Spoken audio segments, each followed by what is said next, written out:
नमस्कार मंडळी, स्वागत आहे आपल्या यूट्यूब चॅनलवर। घरोघरी मातीच्या चुली या मालिकेच्या उद्याच्या भागात आपल्याला असं पाहायला मिळतं की तर या ठिकाणी जानकी ओवीला शोधत असते, पण ओवी मात्र गार्डनमध्ये असते आणि ती ऐश्वर्याशी फोनवर बोलत असते। तेव्हा ती ऐश्वर्याला सांगते, क्यूटू हे बघ माझं गिफ्ट मला मिळालं। आणि ऐश्वर्याने टेडीच्या याच्यात रूपांतर केलेलं असतं। तर इकडे जानकी ओवी ओवी म्हणून ओरडत असते आणि शोधत असते। तर आता इकडे ओवी म्हणते की हे बघ मला आहे ना आई शोधते। आता ऐश्वर्या तिला सांगते, काहीही झालं ना तर आईला या गिफ्टबद्दल कळायला नको, असं ती तिला ठणकावून सांगत असते ओवीला। आणि ओवी सुद्धा तिचं ऐकत असते।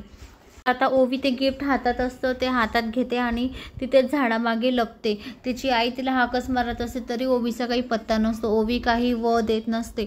तर ते इकडे ऐश्वर्या तिचे प्लॅन चालूच ठेवते आणि मनातल्या मनात विचार करत असते। तर दुसरीकडे ऋषिकेश आता कपाटामध्ये पैसे शोधत असतो। तर त्याला 5 लाख ठेवलेले असतात, तर तिथे 3 लाख असतात।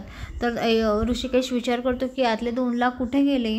आता इकडे ओवी लपलेली असते, तरी जानकी ओवी ओवी कुठे तू अशी हाक मारत असते। तर तेवढ्यात आता तिथे ऋषिकेश येतो आणि ऋषिकेश जानकीच्या खांद्यावर हात ठेवतो। तर आता जानकी एकदमच दचकते, बघते तर काय मागे ऋषिकेश। तेव्हा आता ऋषिकेश जानकीला विचारतो की काय ग, मी तुला कपाटामध्ये 5 लाख रुपये ठेवायला दिले होते ना, तर मग त्यामध्ये 3 लाखच आहे, 2 लाख तू कुठे ठेवले का? कोणत्या दुसऱ्या ठिकाणी तू 2 लाख रुपये ठेवलेले आहे का? सांग ना मला काम आहे, असं आता तो तिला विचारत असतो त्या पैशांचा जाप। पण आता या ठिकाणी जानकी शांत बसलेली असते, तिला काही सुचतच नसतं।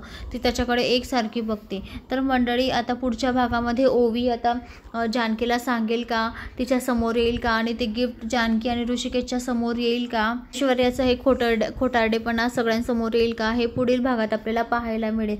तर मंडळी, अशाच मालिकेच्या नवनवीन अपडेटसाठी चॅनलला लाईक आणि सबस्क्राईब करा, शेअर करायला विसरू नका। धन्यवाद।